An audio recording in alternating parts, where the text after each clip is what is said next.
Hello and welcome to Back to the Future with Evan and Gabby. Double features, double takes. This is the podcast where we talk about two movies, one new, one older, what makes them a good pair, and how the history of films influences the present. I'm Evan.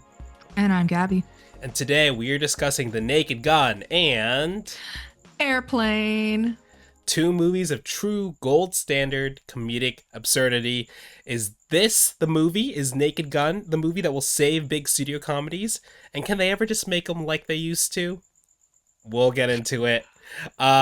Before we do some movie news, I mean, it hasn't been that long since we recorded last. We recorded our episode No. of Together before this one. It hasn't even come out yet, and we're already recording a second episode. Well, we recorded Together just a few days ago, but in that time, we got confirmation that we got more Spider-Man Brand New Day news. We sure did. We got the whole costume. I sent it to you immediately because I know you were complaining that all you got was a measly 10 seconds of like close-ups. Yeah. Are you satisfied with the design reveal? I didn't realize that it was Spider-Man Day, and that's why they were revealing it. I did not know that such a day existed, but I'm happy for those who celebrate. But yeah, it was nice to see Tom be so excited. He's been out and filming in Scotland, I believe. There's lots of fan photos and paparazzi photos and stuff like that, and it looks like they're out there. And he just released two new images on his Instagram today with director Daniel Destin Cretton, I believe is in the corner there. I'll put him up on the screen now. And yeah, it's looking like they're having some fun. We got confirmation that actor Michael Mando will be coming back as Scorpion after he was teased in a post-credit scene in Spider-Man: Homecoming. Nice to see that one pay off. We'll see how this whole movie comes together. My Better Call Saul king, Michael Mando. I really want to see him get more work, so I hope this works out for him. I think he's a great actor. One little tidbit there. You mentioned that we've all been seeing a bunch of these paparazzi photos from sets, and I just want to note on record that I have been anti paparazzi photos of film sets since the Barbie leaks. I was so upset actually telling people randomly when the Barbie leaks were coming out, when it was just like pictures of Margot Robbie and Ryan Gosling dressed as cowboys, dressed in the roller skating outfits. I hated it. I was like, can you please leave something for me to see on screen as Greta intended? I don't want to see an iPhone shot of Ryan Gosling in a funky outfit. And I mean, maybe that was not how they wanted the Spider-Man costume to come out either. And don't get me started. Don't get me started on the Devil Wears Prada 2 paparazzi shoot, paparazzi sightings. Don't get me started. But I wonder, though, for something like Spider-Man, if that is something they have to anticipate now. Like, do they have to anticipate that there are going to be paparazzi shots of Tom Holland in the new suit, so they're going to have to do some kind of crazy reveal just to get ahead of it? Probably. 100%. Because they, when they were filming some stuff for Superman, there was some paparazzi stuff that leaked for that. And a lot of the stuff that ended up leaking was just the post-credit scene of him and Mr. Terrific staring at the building. But still, that was one of the first times that not only Superman's costume, I think, was seen, but also Mr. Terrific's. And people were like, this is what it's going to look like. So it's nice to have that. I think you're right. Yeah. I think the studio knows that they want to they want to tell the story first before other people do. Which is fair. Yeah. Also, in just jumping back to the Devil Wears Prada paparazzi stuff, I'm not sure. Maybe you were just seeing text messages from my dad, because my dad is out there being like, "Wow, so many people lining up today," because he works near that area. So, and he was taking pictures. You're right. I've been texting your dad behind your back, Evan. We're best friends. We're starting a new pod together. The Devil Wears Pod sightings. I don't know. I got nothing. The Devil Wears Evan's Papa. Also, in other Marvel news, Fantastic Four, this is second weekend. Wow, it feels like a lifetime ago that we saw Fantastic Four. But don't remind me. Don't remind me about the time that Galactus had to get to Times Square. Please, it's too soon. We have to get Galactus to Times Square. I do also like the prevalence now of the like "Welcome back, baby Renesmee" or whatever the baby's name is from Twilight. So good. Okay, Baby Franklin looks better than Baby Renesmee. Baby Renesmee was a train wreck. So bad. But she lives on forever. And so does Fantastic Four. But it did struggle this Well, weekend does with it? a 66% drop in the box office returns. Not kind of what you want to see for these big superhero movies, but also it does feel like, tides might be shifting a little bit on what's in vogue, because by comparison, according to Variety, Superman dropped 53% in its second weekend, and it had earned 125 opening million opening. It had earned 125 million dollars in its opening weekend, so less of a drop on Superman. I don't know. I think that it's been said by other people, but I think we are moving into a time where like the superhero films aren't like the dominant kind of like cultural thing. No, I And I must yeah. herald if I may herald Galactus and the entertainment industry.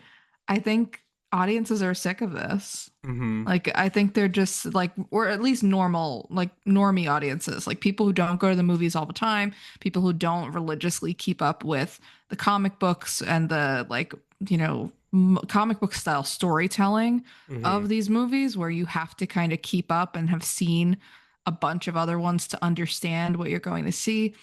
I think that what the Fantastic Four numbers show is that that built-in audience that comes out opening weekend to see the next continuation in the Marvel saga will always be there. Mm-hmm. Like there is a baseline, and it's a profitable baseline. It's a lucrative baseline, but what we're learning from the numbers and the drops is that they, the casual fans are not there. Mm-hmm. I think that less people are just going to the movies and saying, "Oh, hey, let's go see this Marvel movie," because people Mm-hmm. know by like through the culture right now that like, oh, it's a whole thing. You have to know, what came first or what came last in order to get it. And I don't know that they did a lot of promotion for Fantastic Four, but I'm Mm-hmm. not sure that they did quite enough clarifying that this was a standalone film. To people who weren't just looking at Right. all the advertising every day. Yeah, If you 100%. weren't following it closely, if you were just a regular person who does not spend most of their time thinking about these things, a normal person, not like us, we are diseased. But yeah, I think that that does make a difference. And I think we're Mm-hmm. seeing a shift in movie going habits. Yeah, I think the big thing is whether or not Avengers Doomsday gets more people out. Besides the quality of the movie aside, right? Or even just the group of casting. If the phrase Avengers is what gets people out, there's no way to quantify that, but I think that phrase means something to a certain group of moviegoers now, then it might mean to me it just feels like, oh, it's the next movie. As a Right. Marvel fan, right? I'm like, oh, it's the next movie. I don't care what it is. I'm gonna see it just because Mhm. I want to see it. But to other people, they might be waiting for what's the next Avengers, even though in the universe there is no Avengers besides the Thunderbolts. But even prior to Right. that, no one knew who the Avengers were. It was like a big thing. So yeah, it'll be interesting to see how that movie does around Christmas time next year. We'll have to wait and see. We Yeah, we will be getting Spider-Man first, but crucially, that is not technically an MCU movie. Spider-Man still belongs to Sony. yeah. It's in their storytelling universe of the MCU, but not. It is not a It's Marvel. yeah, it's not a Marvel Yeah, production yeah, necessarily. yeah. You had one more very important factoid to share with the listeners. Is it? Did you not? Oh yeah. So This weekend, another movie came out. There's a lot of movies that came out this weekend. Obviously, we covered together. We're covering the Naked Gun right now. But what we didn't cover is the Netflix hit My Oxford Year, starring Sophia Carson. Sophia Carson, a big kind of like golden goose for Netflix right now. She was in the film Purple Hearts, which kind of dethroned The Gray Man, a Russo brothers movie, for the Oof. top watched, which is like so funny to have this kind of like a much smaller movie than The Gray Man, which they spent millions of dollars on, just like completely So knock it much out of the top money. spot. And so Sophia Carson's been in a bunch of movies for Netflix recently. Carry On with Taron Egerton. Then she starred in The Lifeless, which was a big hit last year, and is now in My Oxford Year. She hosted Netflix's weird to Dumb live event. To do what, however you Oh, say it, they had a live oh, event oh. announcing all of their like Stranger Things and Knives Out Mm. 3 and all that stuff. And she was like the host of that. So it's very curious to see where her star will go. And I know these movies are generally targeted towards like much younger female audiences, but they're big hits for Netflix. I saw a lot of online chatter for My Oxford Year. Um, that seemed like this one is a real tearjerker. So Oh boy. um, I was just gonna say maybe I'll check it out, but I don't know about if I'm in the mood for that. I'll say We'll see. this: someone on the internet said I should have known what this was going to be when I saw from the producers of from The Fault in Our Stars. So Oh, that movie did I'll leave make you me at that. cry a lot as Fault in Our Stars came out at like my peak John Green era in Mm. high school, and I absolutely did cry. Ansel Elgort once had that power over me, but no longer. I am I forgot free. about him. I Oh am free. God. Uh, What critically though, else? a 29% on Rotten Tomatoes at the moment. So Wait, which one? Fault in Our Stars or? no, My Oxford Year. I was gonna say, damn, that's a little harsh. Uh, Anyways, just to round it out here, yeah, we just got some news that Margot Robbie may star in and produce Tim Burton's remake of Attack of the 50-Foot Woman. This had been rumored for a while now, I believe, so it could be interesting to see her. I think that would be a nice swing for Margot Robbie to do, to yeah, as an actor potentially. I mean, I haven't seen the original movie, but obviously, I think it would be a little bit different from the fare she's done in the past. yeah. I also have not seen the original, although the poster is iconic, and I have seen Mm-hmm. it in many, many friends' apartments. I will ask them if they have seen the movie or if they just like the poster. But I think what Margot Robbie does post Barbie is going to be crucial for her career as an actor and as a producer. So I'm very interested to see why she chose this, why she Mm-hmm. chose Burton. I'm sure that she will talk about it. She's usually pretty vocal about her choices. Her next film, of course, is going to be Wuthering Heights, the Emerald Fennel readaptation of an Emily Bronte classic. Um, my feelings on Emerald Fennel are very complicated, but also very simple. It's the opposite of what I think about Aaron Sorkin. Is like I think Aaron Sorkin, amazing writer, right? Gold star, Yeah, bad yeah, director, bad yeah, director. Emerald Fennel, I think has really good directing, like directorial instincts. Like I yeah. like the That's visuals, fair. I like the style of her movies. The scripts, piss poor. Don't like They're them. really bad. They're really Bad, bad. bad. I remember leaving Saltburn, feeling so angry. I I'm was not gonna so lie, upset. I had a great time watching Saltburn, but I mean, as soon as I thought about it for more than 30 seconds, I was like, oh, this whole thing falls apart. Like this is like tied together Yeah. with a piece of dental floss. Like bye.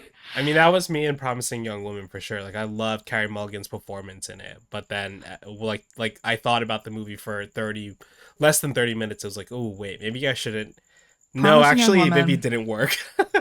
Promising Young Woman is a whole other pod for me. I'm not even gonna scratch the surface of what my feelings there are. But again, I think she's an interesting director to work with. Hmm. I think that's probably part of Margot Robbie's calculations, especially after working with Greta Gerwig and having such a huge breakthrough moment as a star and as a producer with Barbie. Mm-hmm. So I'm really interested, yeah, in the Tim Burton project and in everything that she has coming up.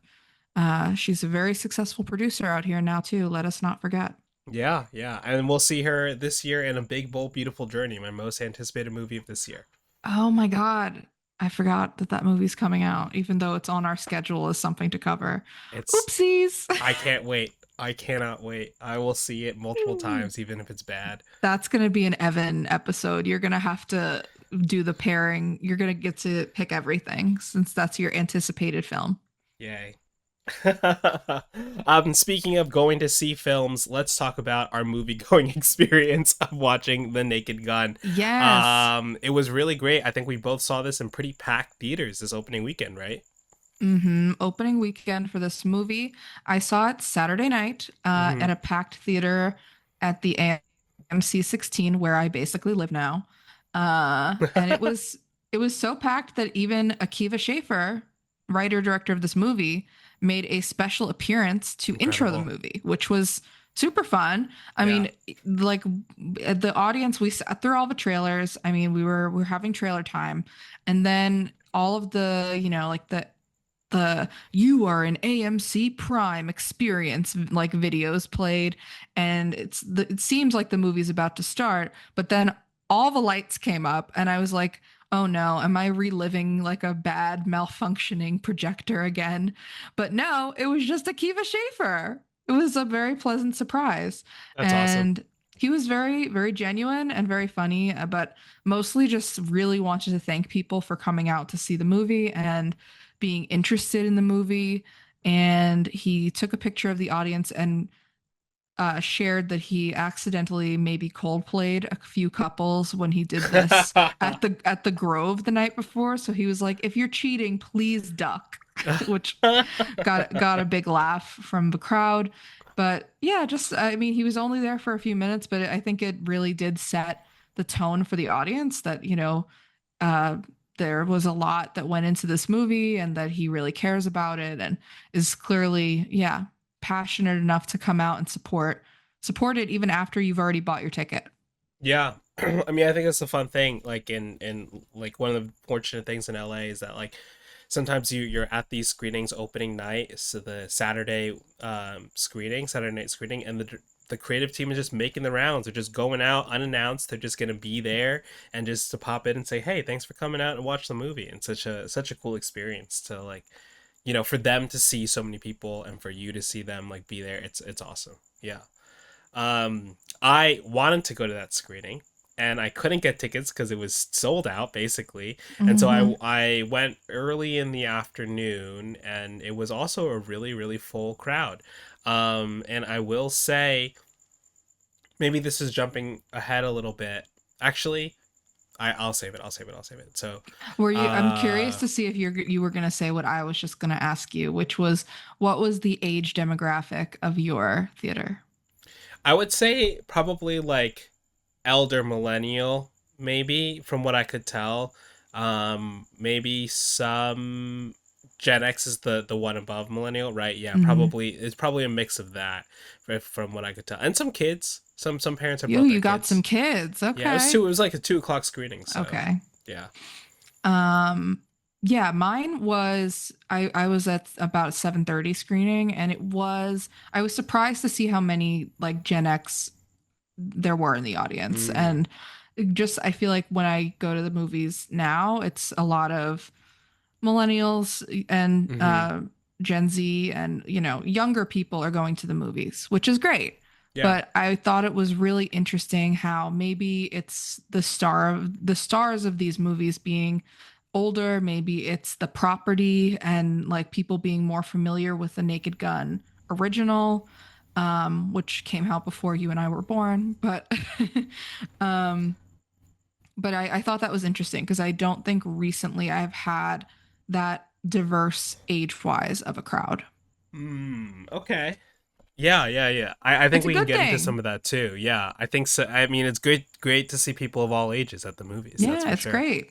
Keep coming. Yeah. As far as trailers go, we were texting about it. Mostly the same trailers. You got a lot of like re-release movies, like I classic this made comedies. This made me Yeah. mad because I really feel like they don't have enough comedy trailers to put in front of a comedy movie right now. I got a couple. I mean, I got the upcoming Aziz Ansari comedy, Good Fortune, and then that was about it for like original comedies. And then I Mm. got re-release trailers. Like they're re-releasing The 40-Year-Old Virgin. They're re-releasing Trainwreck for some reason. Hmm. A movie that I liked, and it made me realize I was attracted to Bill Hader, but that's the long-term effect that I took from it. Like it's not like even like a huge classic comedy like 40-Year-Old Virgin. Right. Yeah. Um, but I thought that was interesting, and I was like, oh, is this just because we don't have enough comedies to be I promoting? Yeah, I mean, definitely that, but it is. I didn't even get any of those. Like you could have told me they were re-releasing the 40-year-old virgin, and I'd be like, I didn't know that was happening. Like I just got, I got a weird one for like Riff Tracks Live, which I guess is basically saying you're gonna Riff re-release the Tracks 40-year-old. Live. Yeah, just like a live talk back to some Claude Van Damme. Why am I blanking on his name? John Claude Van Damme, Jean right? Claude Van Yeah, Damme. yeah, Get yeah. it right, Evan. One of his movies. But that was my like kind of weird throwback for that. So it was, I guess, Mm, yeah, they don't have enough comedies to be putting in front of this right now, especially I think at this time of the year because most. I'm trying to that's think back. true. The slate for the rest of the year is going to be Heavy awards hitters, fodder yeah. and horror, which is great. I love awards fodder. Bring it Mm-hmm. on. But there aren't going to be as many. Yeah, I got one battle after another. But I'm very excited about a movie I'm less excited about. What I saw the trailer for, which you have been meaning to get us to talk about this trailer now for weeks, is The Smashing Machine. The Smashing Machine. I have a lot of questions. I have a lot of questions and concerns. I'm mostly just wondering if this is the start of a new Hollywood power couple, like on-screen duos, like Ryan Gosling, Emma Stone, Timothy Chalamet, Saoirse Ronan, The Rock, and Emily Blunt. That's right, The Rock and Emily Blunt are re-teaming for a second movie. This is potentially 2 out of 3 movies that they're now doing together, where The Rock is playing an MMA fighter, directed by one of the Safdie brothers, I believe, right? Yes, and Benny. it basically looks just like Raging Bull, like It scene for looks scene. exactly like Raging Bull. And the last time that a director tried to do a remake of a Martin Scorsese movie loosely, we got Joker. So I Mm-hmm. don't know what this is going to be. I have much more faith in the Safdies than I do in what was his name? God, Todd something. Todd Phillips. Todd Phillips. See, can't even keep him straight in my head. But I have a lot more faith in the Safdies, but at the same time, this movie looked like almost like a smashing together of Raging Bull and the Iron Claw, which we got a couple of years ago. A Mm, movie that I really liked, mm-hmm. but again, none of those movies have The Rock, an actor that I am pretty much allergic to. Yeah, I think this is gonna be a really big turning moment for him, potentially, right? Like this is a lot of pressure on this. Like he's gotten a lot of like mixed press, I think, recently. I think, he can obviously draw a crowd, but I think most of his movies have been like on the decline. Yeah, he's not proving to be as big of a movie opener as he Yeah. once was thought to be. And I think that maybe he's making a meaningful pivot from, okay, I'm going to open these huge franchise movies like Jumanji and um, Black Adam. Mm-hmm. And instead, I'm going to go the prestige route. I'm going Yeah. to like take the turn from like crowd pleaser actor to serious actor. Mm-hmm. And I mean, that is something that a lot of actors have done before. I'm curious to see how he pulls that off, if he can. But I don't know. I don't know if this is the right vehicle for that. Yeah.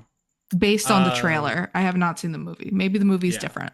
I think I can't remember if it's screened before, but maybe there's been some positive buzz around it. Either way, I think I'm a little bit more excited about it than you are, but we'll both see it. We And will see it. We will cover it, yeah. probably with Raging Bull, if we're being honest. But Yeah. stay tuned. Stay tuned. Evan, let's get into it. Let's talk about the Naked Gun. Let's talk about the Nake Gun. 2025 edition.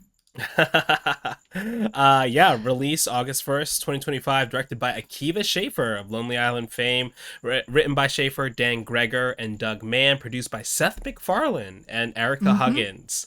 The film is based on The Police Squad, works by Jim Abrahams, David Zucker, and Jerry Zucker, aka ZAZ. We'll get to them soon. Zaz.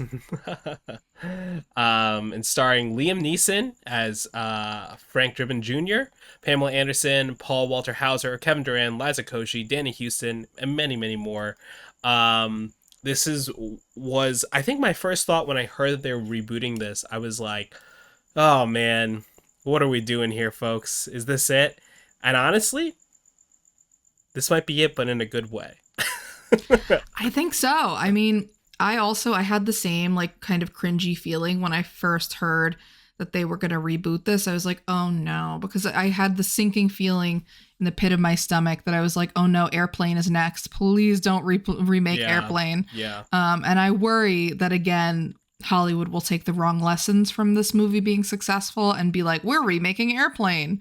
And I don't want that. If anyone is listening, I do not want it. Yeah. But no, I think you're right. This is it in a good way. Like, and I had a good feeling about it when I saw the trailer for this movie a few months ago when I first saw it in theaters, and people were laughing. Like, people were actually laughing, and it seemed genuinely clever. And I think that something we can dive deeper into with both of these movies is that the sense of humor is so plain and obvious. And that I feel like a lot of people dub it as like stupid, but it is so clever and so smart to me to be able to pull that off and make it work not only in dialogue but in a performance.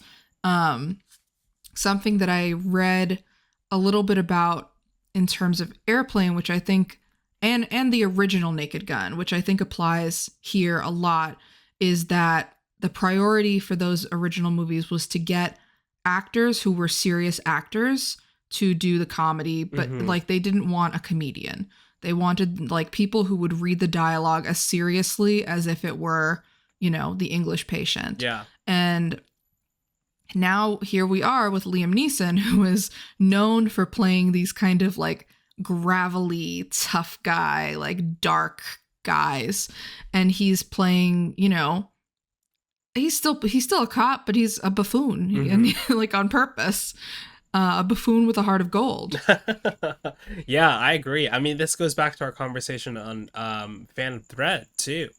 We talked about how, you know, those actors are playing that straight, and it like ends up being like kind of funny because of the scenario, funny. You know, and that's kind of like what the intention is here. Like, yes, we have actors like Paul Walter Hauser and Liza Koshy, but like Liam Neeson and Danny Houston, who's the villain in this movie, play this like extremely straight and just have lines that, when it's done that way, is it's funny, you know. Oh my god, don't forget CCH Pounder. We forgot to mention her.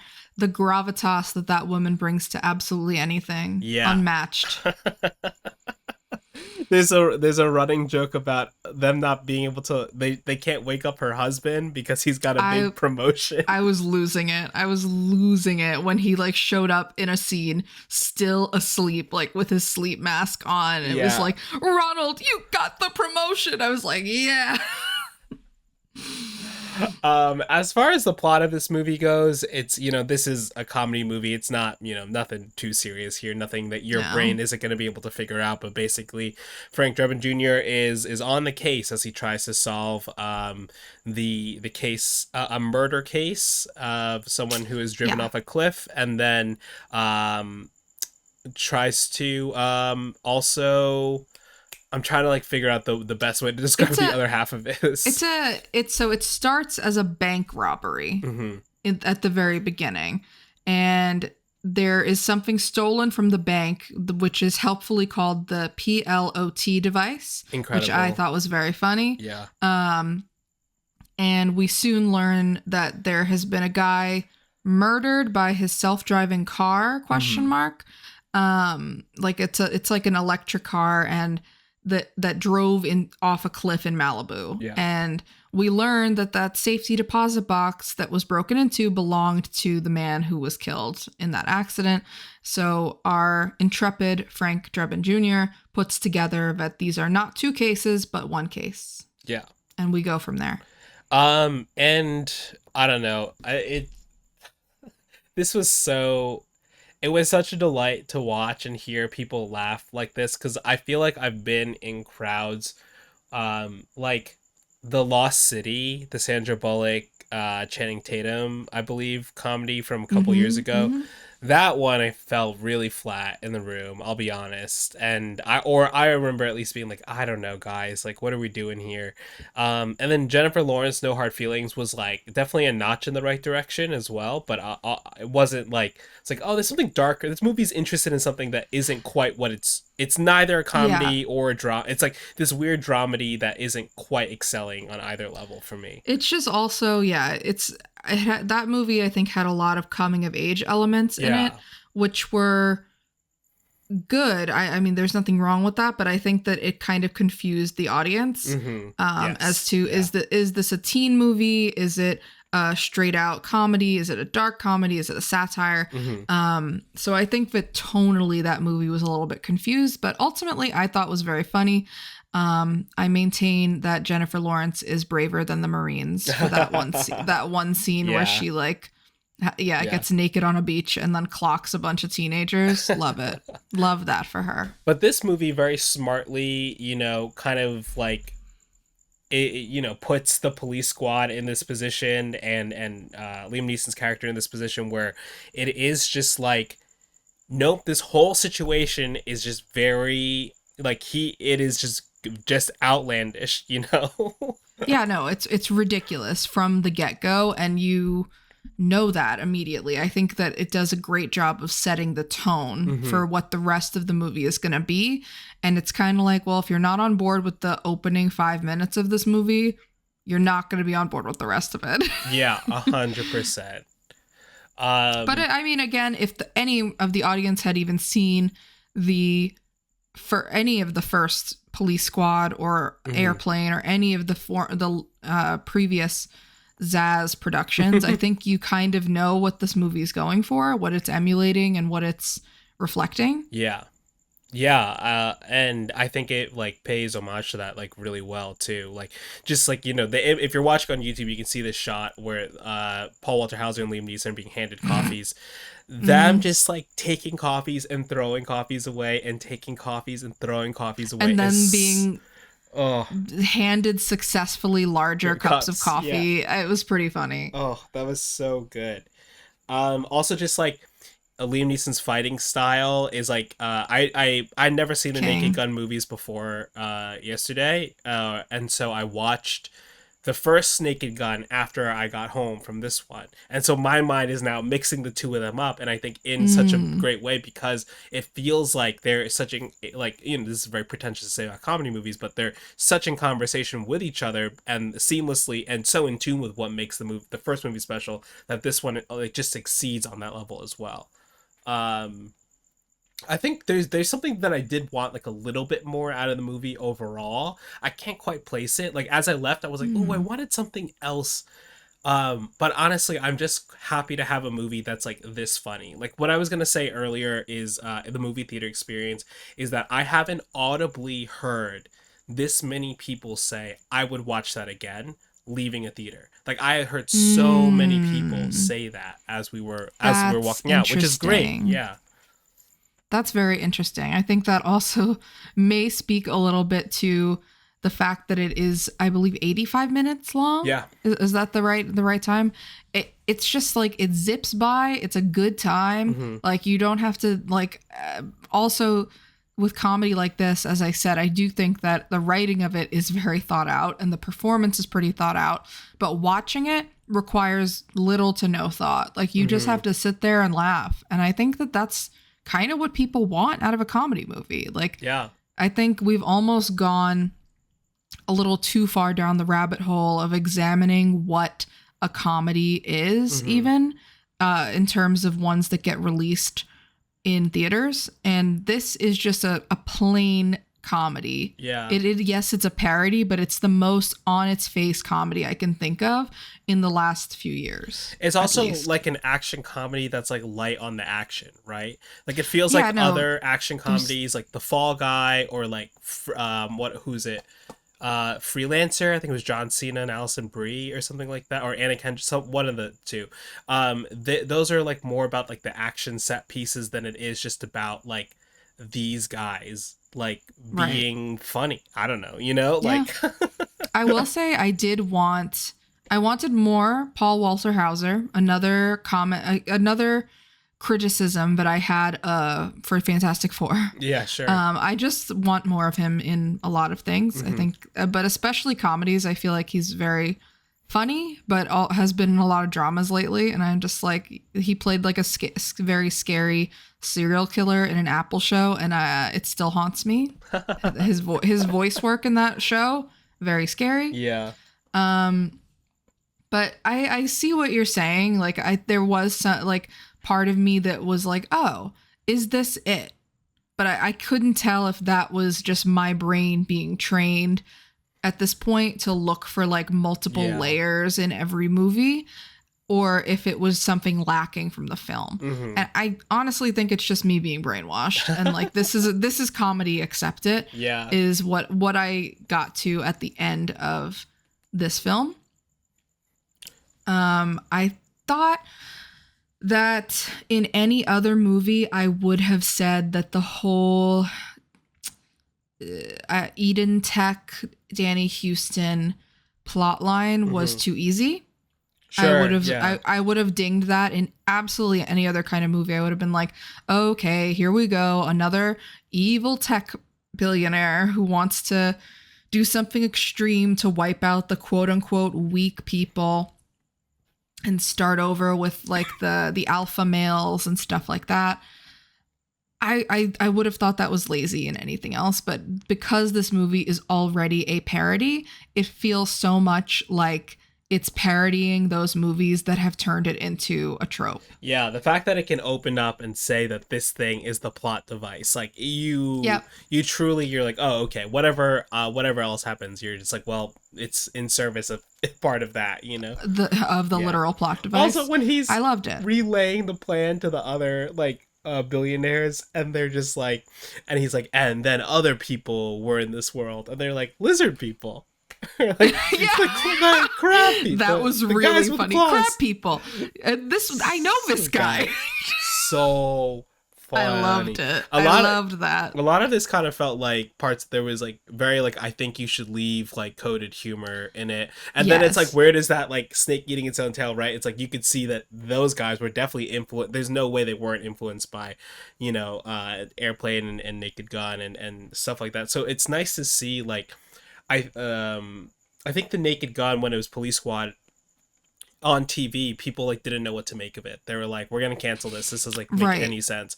And like I think it famously only got 4 episodes that even aired. Yeah. And so just like people weren't ready for jokes to be moving that fast. Whereas like now this like we are kind of primed for that. Like with TikTok and like of course short form video, like this like when he's talking about Pamela Anderson and they're monologuing, it's obviously like a reference to the first film, but like every line is a joke and they're all so funny. But the one that really got me was like a bottom where toilets beg for the brown or something. That was so crazy. I was losing it. Oh my god. I liked that one a lot. I also liked when he sees her later in the club and he's like, oh, she had a head that went right down to her neck and a neck that really supported that head. It's like, wow. Like, it's just making fun of the way that most women are written in these kinds of movies, like a more serious version. And I thought it was so funny. And the whole theater was laughing at that also. Yeah. Or when she's even introduced too, he's like, please have a seat. She's like, no, I have chairs at home or whatever. And then she takes the chair with her.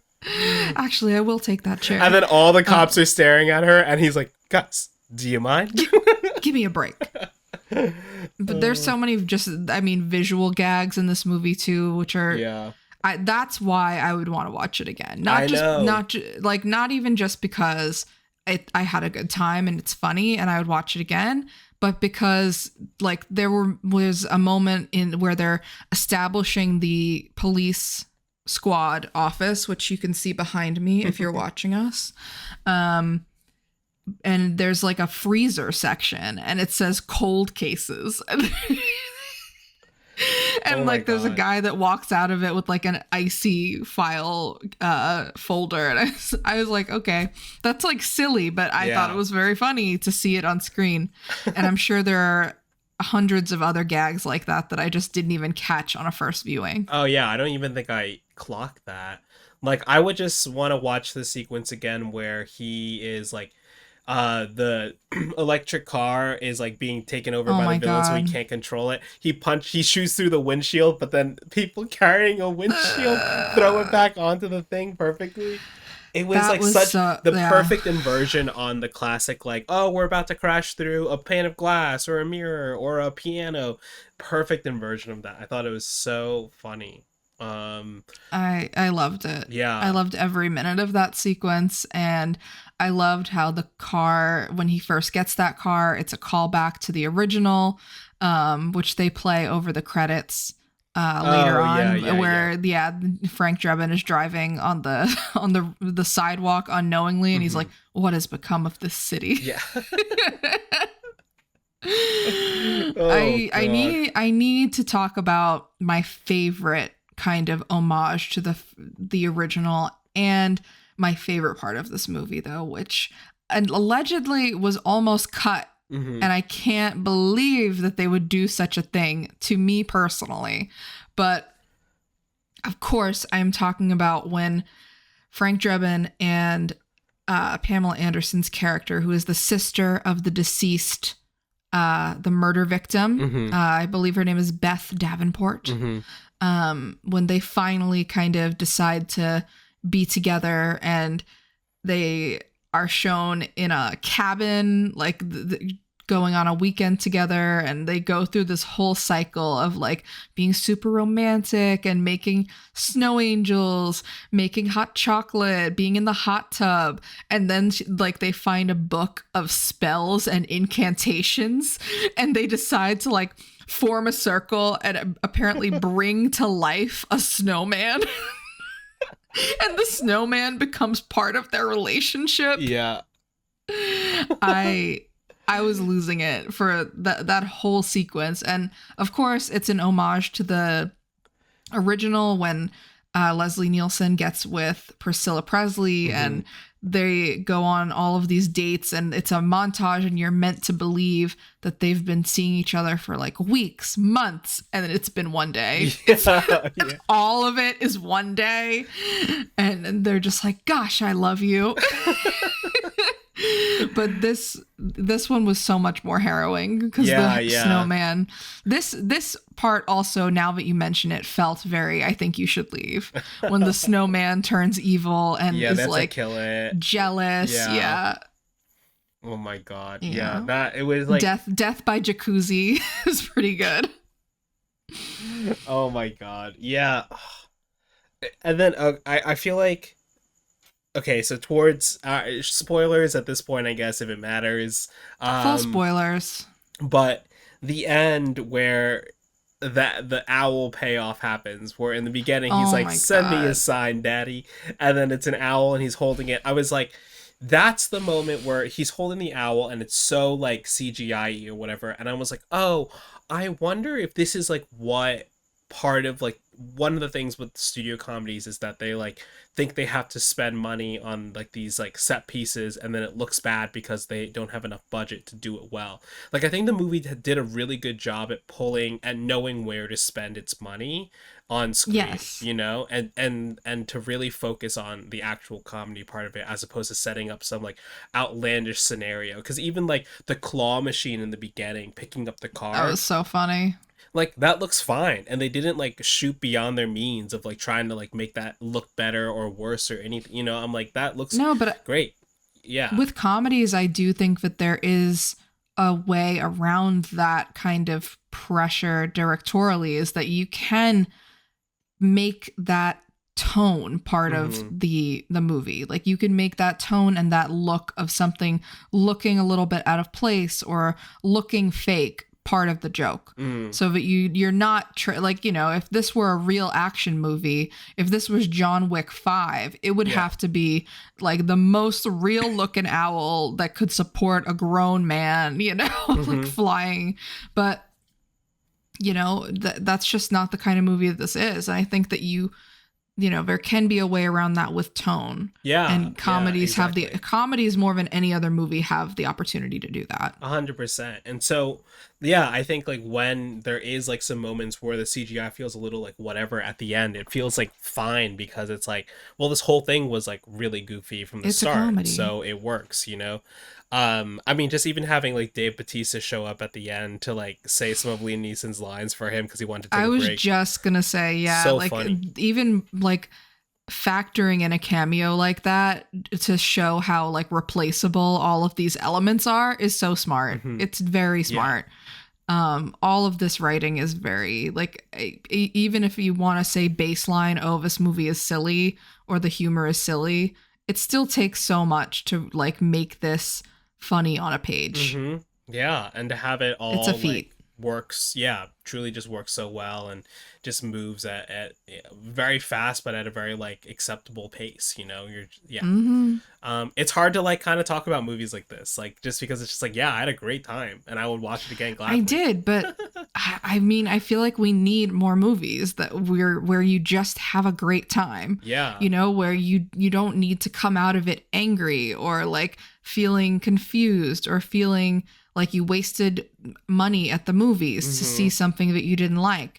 Or like something you could have watched at home, right? Like I think when people talk about the death of like studio comedies, it's because, you know, production companies realize that comedies can be made cheaper, and cheaper right now means straight to streaming, right? There's so many streaming movies that are comedies that, or like indie movies that get picked up by streamers that are comedies, because that's what people want to make, but they don't get the budget from studios. So like allegedly this movie had a budget of $42 million, whereas like some of the other movies, you know, No Hard Feelings, 45 million. So not that much more. Not much more, but I would bet that a safe amount of that went to Jennifer Lawrence. Exactly. And so then, also the star power behind these, I think there's a misconception that you need huge stars to carry a comedy. Exactly. But I don't necessarily think that's true, because we've seen in the 2000s, we've seen comedy stars be made from not appearing in anything before. Like, you know, how many movies had Jonah Hill done before Superbad? Yeah. Not that many. I mean, it's one of those things where I feel like you have the opportunity to mint lesser known people into comedy stars, and you can go around making a huge paycheck to Jennifer Lawrence that way. Yeah, I mean, and if the material like you can is find good, budget cuts in other places. 100%. But I think that the part of the movie system right now is just broken in a way that we think, or studios think, whoever's making these decisions thinks that there needs to be a name, a face, a person that draws an audience, that draws attention, whether it's based off of their previous work or how many Instagram followers they have or whatever. I think it's just a misconception, because look at like Liam Neeson has had a very up and down career, I would say. Like he was at one point a very respected drama actor, like around the time of Schindler's List. And then for the past few, you know, for the past decade, past few years, he's been making movies like not even at the caliber of Taken. He's been making like direct to streaming movies similar to Taken, just playing like action guy, gruff, angry guy. And I think that like casting him in something like this is almost like casting like a well-known nobody, because how many comedies has Liam Neeson done? Yeah, I don't know. Not many, not many. That's not what he's known for. Yeah. And neither is Pamela Anderson. Like Pamela Anderson is a known commodity, but she's not known for being a comedic actress. And I thought she was really good in this movie. And I think you'd be hard pressed to find someone who's saying, I'm going to this because of Liam Neeson, right? Like that star power draw isn't exactly there too. Whereas like, you know, a movie like Lost City, they're like, well, let's get Sandra Bullock, let's get Channing Tatum, and let's get Daniel Radcliffe. That kind of covers a wide gamut of stars that people are interested in. I just think it does, but it covers everyone and no one. And yeah, exactly. And I think general star power. I mean, we were just talking about The Rock, right? Like The Rock and Jack Black and Kevin Hart, because of Jumanji, for a while were like the most bankable stars. And I just think now that like the allure of star power is dying, only because we're getting so much that the material, just whatever the material is, just needs to stand out. And then what if you are, you know, someone who is being like trying like recruited into like a comedy movie from a studio, you know that they're trying to get you for your star power, and so you're going to argue for higher budget, and then that means there's less money for the movie. It's a whole thing, I guess. Yeah, it's a system. All that to say, whatever forces ended up happening here, this worked out great, you know. Yes, give more money to the Lonely Island guys to make more movies. This is great. Yeah. And I stand by Popstar for life. Yeah, I watched Popstar recently and I quite enjoyed it. That would have been something we could have paired this with. If we wanted to go full Lonely Island episode. Yeah. But instead, we wanted to look back at one of the earliest influences of movies and of comedy movies like this, and how, and maybe can we get them again like that, you know? And that movie, of course, is Airplane. And we will talk about Airplane in just a moment. Okay, so this is the middle of the thing where we change our backgrounds, and we thank everybody for watching. You're so right. And we thank everybody for staying through the middle of the episode, as we change our backgrounds. Add image. I can't decide what I want to do.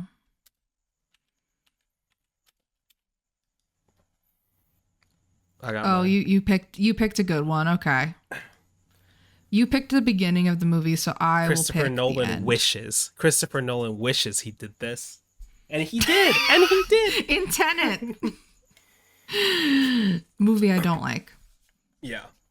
Thanks everybody for watching. Let us know if you've seen The Naked Gun, and if you would see it again. But otherwise, stay tuned for our conversation about Airplane. We are back to talk about Airplane, released July 2nd, 1980, directed by Z.A.Z. Zucker, Abrahams, Zucker, Jim Abrahams, David Zucker, and Jerry Zucker, written by the three of them as well, produced by John Davison, who also produced the RoboCop films and Starship Troopers. Would you look at that? What an interesting resume. Starring Robert Hayes, Julie Haggerty, Lloyd Bridges, Robert Stack, Leslie Nielsen, Kareem Abdul-Jabbar, and many, many more. The Naked Gun 2025 had a budget of $42 million, is already on track to make $28.5 million this weekend, which is huge news. Half its budget. Huge news. For a big studio comedy. That's awesome. But, you know. Unheard of in the year 2025. I love to see it. But this is Back to the Future. This is the box office battle. And Airplane had a budget of only $3.5 million back in 1980. I was just watching some of the director's commentary and actors' interviews from the DVD that I rented. And everyone just kept saying how low budget this movie was. And it was so funny because this movie went on to make $171 million at the box office. It's a huge return, obviously. Adjusted for inflation today, that would be over $660 million for Airplane, which is incredible. So do we think, and also insane. Like, how many movies make that amount Is of that money, more than period? Thunderbolts? Is that more than Thunderbolts? Like that's Definitely more than Thunderbolts. And yeah. I mean, I feel like unless your name is James Cameron and you are releasing a movie about blue people that people inexplicably love for some reason, Yeah. no one's making this much money. Yeah, Jurassic Park probably even tops Especially out. not a comedy. Yeah, 100%. So do we think the Naked Gun 2025 can beat Airplane? Absolutely not. But I mean, it would be amazing to me if this movie could get to 100 million. Yeah. I think that would be great. I hold a small prayer in my heart that it could make it to 171 million, the original Airplane number. Well, something that I guess we didn't talk about too, but like studio comedies, right? A lot of we've been seeing a lot more money coming from overseas, box office, right? Comedies don't translate as well overseas. Mm-hmm. Do we think the Naked Gun will play well or could play well? I don't know. I think that a lot of the humor is very specifically American and very heavily pop culture influenced. So I'm not sure if that will translate. Yeah. But I think it could if you're like really into American culture for some reason. Yeah. Well, we'll have to see. Hoping for that cool 100 mil for the Naked Gun. Fingers crossed. But anyways, Airplane. I have a lot of goofy stories about this movie or involving this movie. But what is your relationship with Airplane, Gabby? Airplane is a movie that I hold dear to my heart, and I will tell you why. Because I had not seen this movie. Like, a lot of people grew up seeing this movie kind of in clips or fits and starts. My parents never showed me this.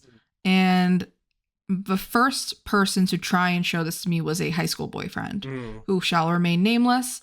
And he put this movie on one day when we were alone in his basement. And definitely he had ulterior motives and other ideas. And I got really sucked into Airplane, and I really started really getting into Airplane. And is that the origin of me realizing like, hey, maybe I like movies more than boys? Yeah, I think so. So Airplane, super close to my heart. A key movie in my romantic life. Oh my god, I love that. I think that blows all my stories out of the water, actually. That's so fun. You shouldn't have asked. You should not ask me first. Well, for me, Airplane was on a list of movies that my co-worker in high school. I used to work with little kids in after school programs. So one of my co-workers was going to one of the local New Jersey universities for film to study film. He actually works as a set dresser now on Euphoria. So he's out there working. But he made a list of movies for me to see. He was like, "Oh, you want to make movies? You want to go to film school or whatever? You should watch these movies because it seems like you haven't watched anything." And it's true, I hadn't watched anything. And Airplane was one of the movies I was trying to watch. And so this was what, 2010, 2011. I just watch movie online for free, Airplane. And so that's how all directors intend their films to be seen. And so in high school, I tried to watch Airplane on an illegal stream. And it was broken up into, as it was back then, like multiple parts. So it was like part 1, part 2, part 3, and I could never finish the movie.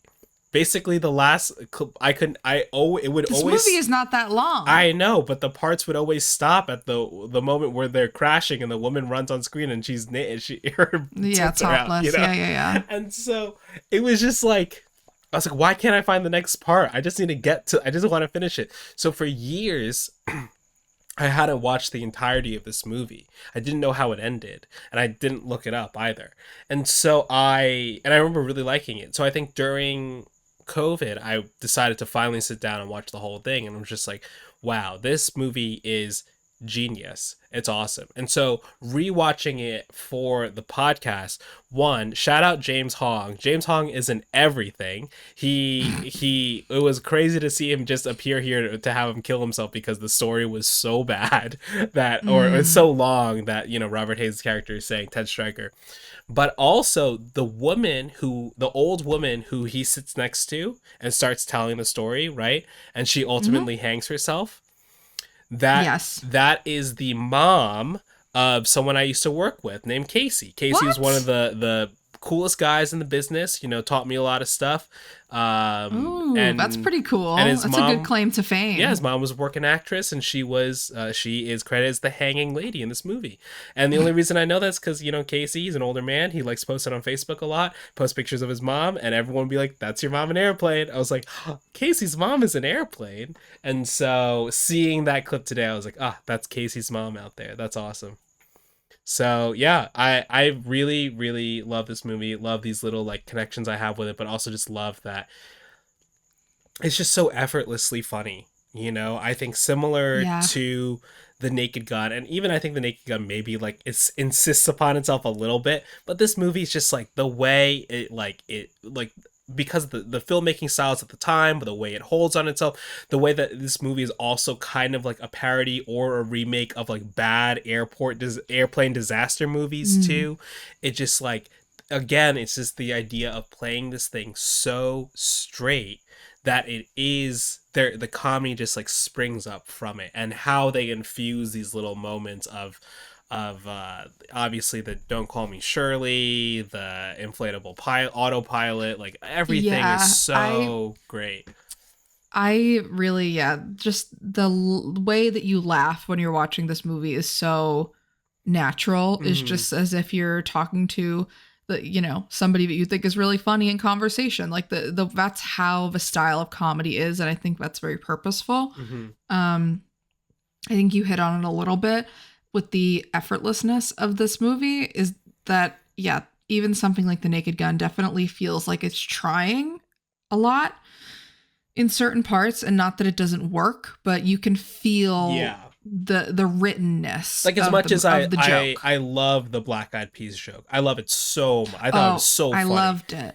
It is very written. The needle drop, loved. But yeah, it's a very written joke, and that's okay.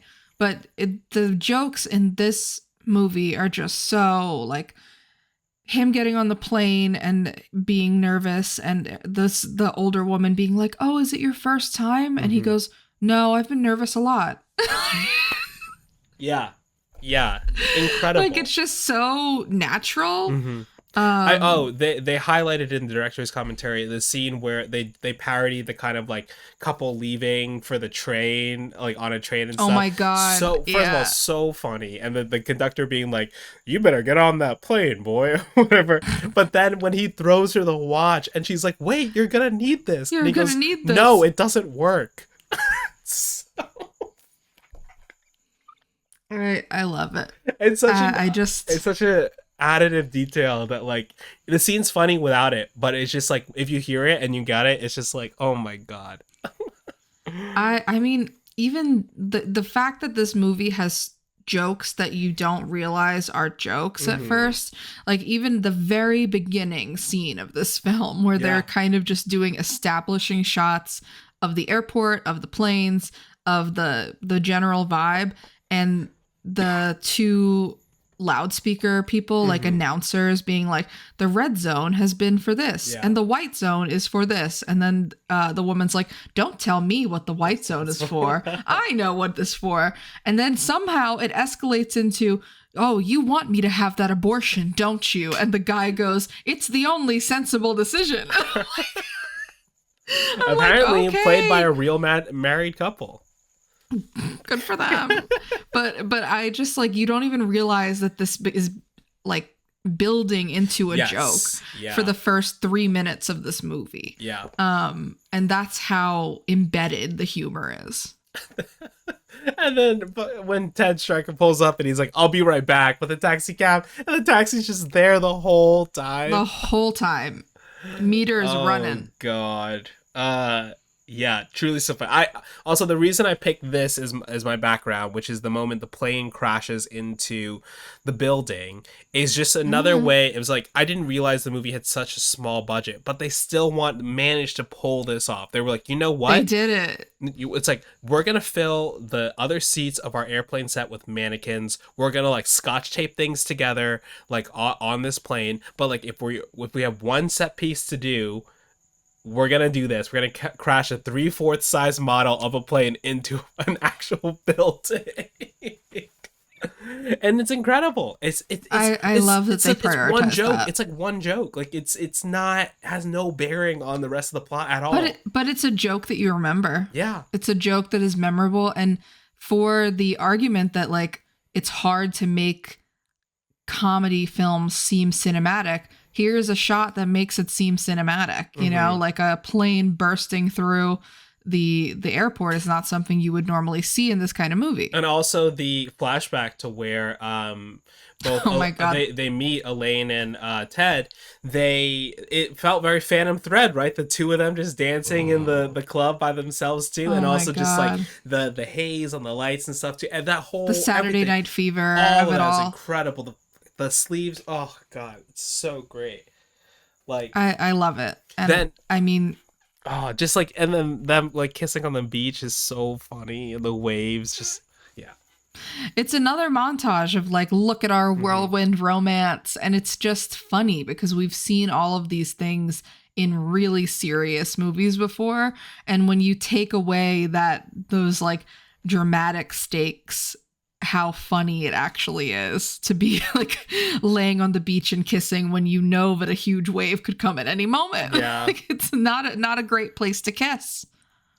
God, yeah, it just, yeah, I mean, I think we are in a place where, like, something like this, obviously the Nake Gun shows that this type of humor is still successful. And it'd be really great if we could see a version, like, it doesn't have to be a reboot of Airplane, but like, okay, let's take whatever the disaster movie trend is, and like, let's make a funny version of that, right? Like, I feel like, maybe it's too dark, but maybe it's like a extraction move type movie. Oh my gosh. Could be. I mean, there are a lot of different ways to go with these movies, with a parody movie. I mean, if you are a good comedy writer, I think anything is fodder for parody. And you can twist that and turn it any way that you like. But I think we should talk about, before we talk more about the mistakes that may come from the success of the current Nake Gun, I want to make sure that we talk about Leslie Nielsen.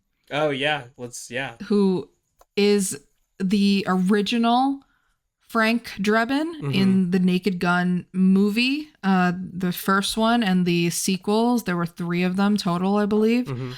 And he started as, much like Liam Neeson, as a dramatic actor, like a very serious, gruff kind of guy. And it was the Zuckers, it was Zaz that really kind of apparently saw this comedic element in him, or this ability to deliver jokes with a straight face, that became so iconic that it overturned his reputation as a dramatic actor. And this is what he's known for now. Yeah. Like he is known for being the guy from the Nake Gun and Airplane, like, and Police Squad too. I mean, he's not really known for any of his dramatic work. If you're, can you name any of his dramatic works, Evan? No, not at all. There you go. Yeah. I also found out that he carried a fart machine wherever he went. Like, yeah. Even on the set of this movie. So I'm like, I wonder if it's like almost in a sense it was like the small example of like, is John Hamm in Mad Men to trying to do more comedic stuff and hasn't really quite made the switch, but had always had comedic aspirations, right? Like I'd love to kind of look back into Leslie Nielsen's life and see like if that was something he'd always aspired to. Before that would be happened, interesting. Yeah. But he's great in this. He's he's great in this. I just want you both to know, we're counting on you. We're wishing you all luck. Just 3 times. Like even just the reaction shots of his face when he goes into the cockpit and he sees like the blow up, the autopilot being blown up, and he's like, like that face he makes is just burned into your brain. Oh, and yeah. I mean, even him talking to the pilot when it's like, how soon can we land? I can't tell. You can tell me. I'm a doctor. So good. So good. Oh man. He is an icon of the parody genre. Yeah, for sure. And I think that Liam Neeson had big shoes to fill, especially taking on a character that I almost said Liam Neeson. Leslie Nielsen already played and made famous. Mm-hmm. Yeah, and I think he really does succeed, I do. I think he's very successful at it. Leslie's character, his role in Airplane is a little bit smaller, but I think it's notable how well he was able to pull it off, that it ended up being what got him the part in the Naked Gun years later. Just the way he was so funny in this was what prompted the Zuckers to cast him in Police Squad and Naked Gun. Yeah. I mean, I could watch Airplane every week. I mean, it feels like a movie, as you were alluding to, that doesn't really get made anymore. Mm-hmm.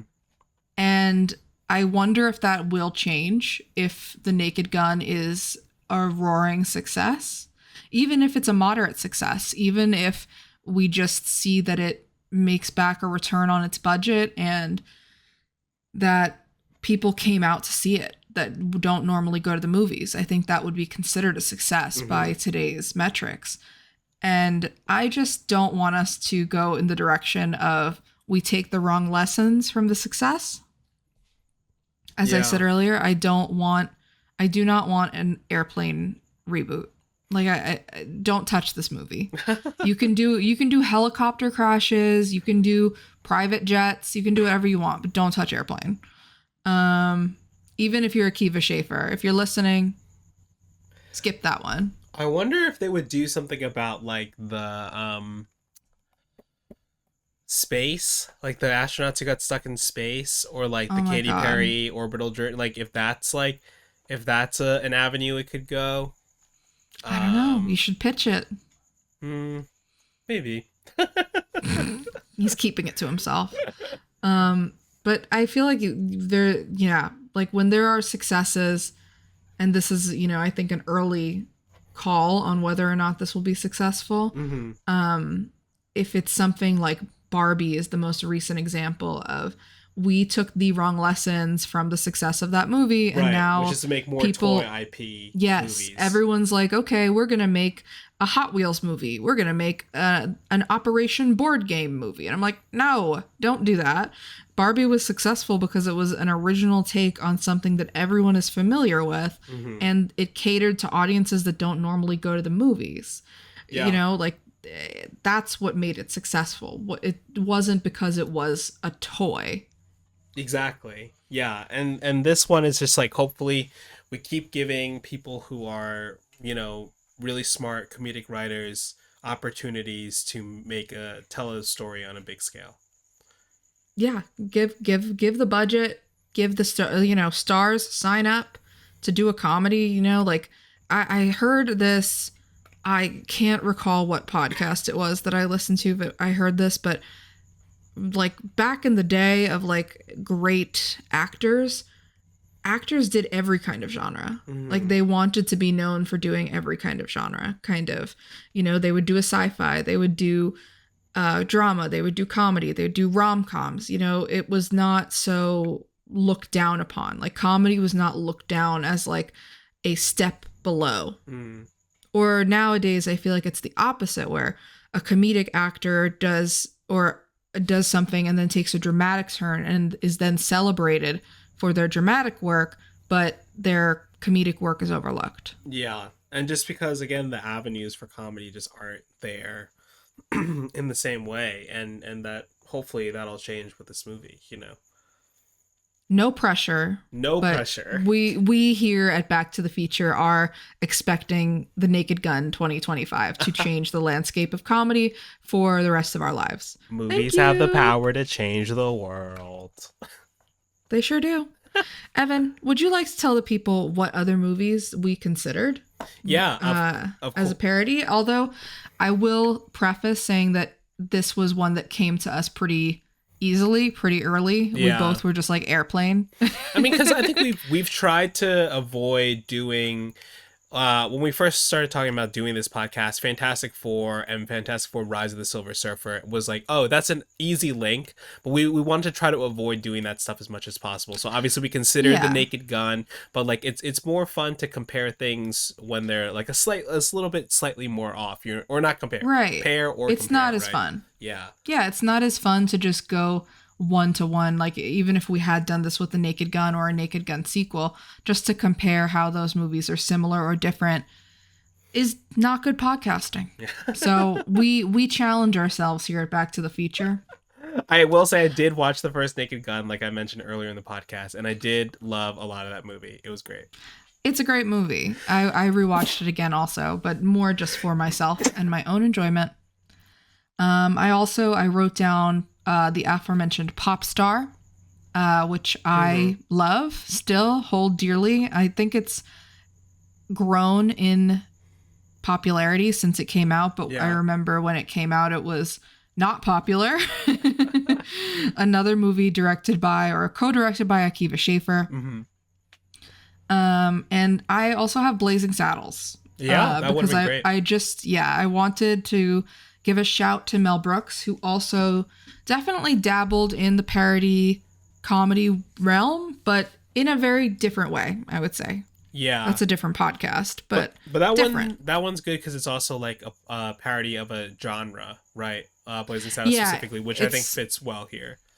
Mm-hmm. And just a great movie. Would watch again.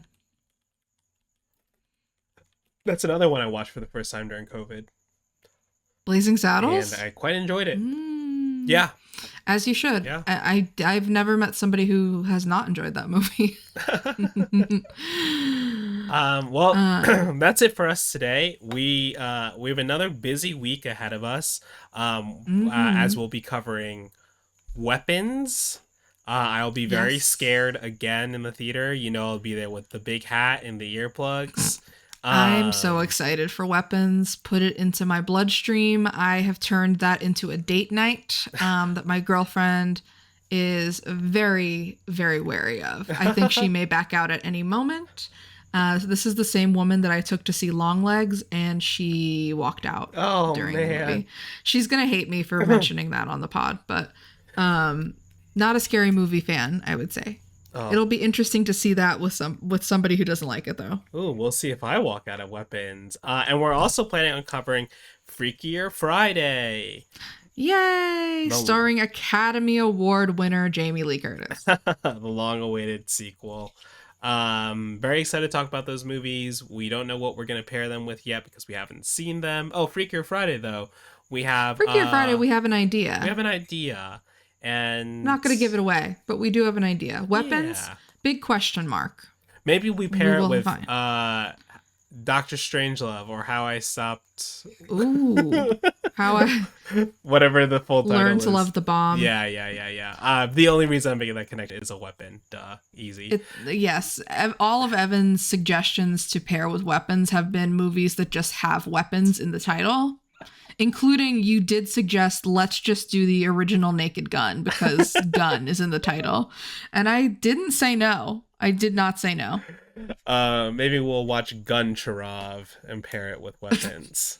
This deep cut for the online heads. All right, if you're listening to us on audio, leave a review or comment wherever you listen to podcasts. Don't forget to check out the video versions of these on YouTube at Back to the Future Pod. You can follow the podcast on Letterboxd at Back to the Pod and on Instagram at Back to the Feature Pod. Do we have a couch creature this episode? Here he is. There he is. It is the snowman from The Naked Gun. Snowman, what do you have to say about these movies? I hope Pamela Anderson and Liam Neeson are very happy together. Wow, me too, Snowman. We forgot to even mention that they're getting together in real life. Good for them. Good for them. I love an age appropriate romance, you know? Yeah, movies do have the power to change the world. Keep trying to make that the tagline. It just rolls off the tongue. It's so easy to say. It's effortless. All right. Thanks for listening, everybody. We'll catch you next time.